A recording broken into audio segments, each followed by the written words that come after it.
başlasan gerçekte umidunu bağlayasam birdim deyip dersin dilerim Allah onu ömür baktırmış yetirsin sana yerden yollarım senin tatlı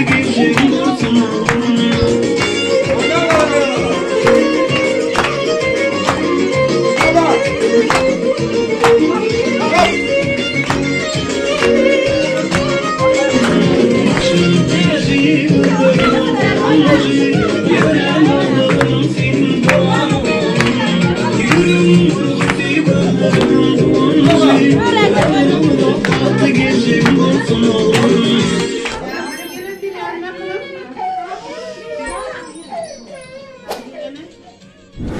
Türkiye Devleti'nde zahmet çekip gören dayzasyndan'ın ardından sana sürpriz var. Alacak mı? Sovgady var. Ne olacak değil? Sarım alacak. Sana başka bileyemem. Hadi ne?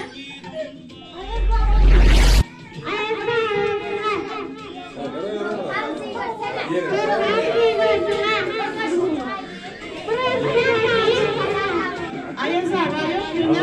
Bir tane dayzam. Kadar kısra. Yere geçeker. Hani sarım yere ne? Ana oturun akalım. Sepet çalarıyım. Ana hadi kırdı. Hadi. Oh. Ana.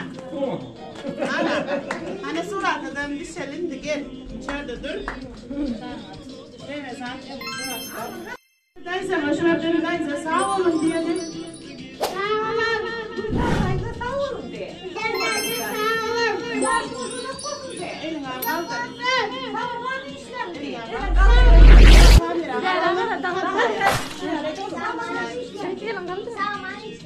Aynen inşallah. Uzak yaşa kılmaz. Çok olmalar.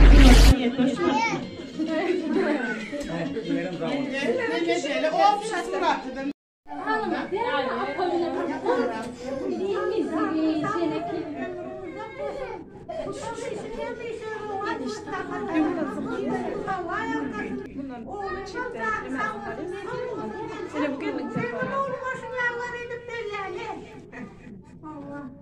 Size muzaffer aydın ben. Yakın rahatlık kepler verin.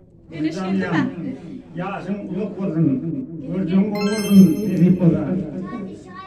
Sizin işinizde çocuk adamından mı? Yol niye ayırsanız yolunda şurada çok az olsun. Baycan Allah'ın.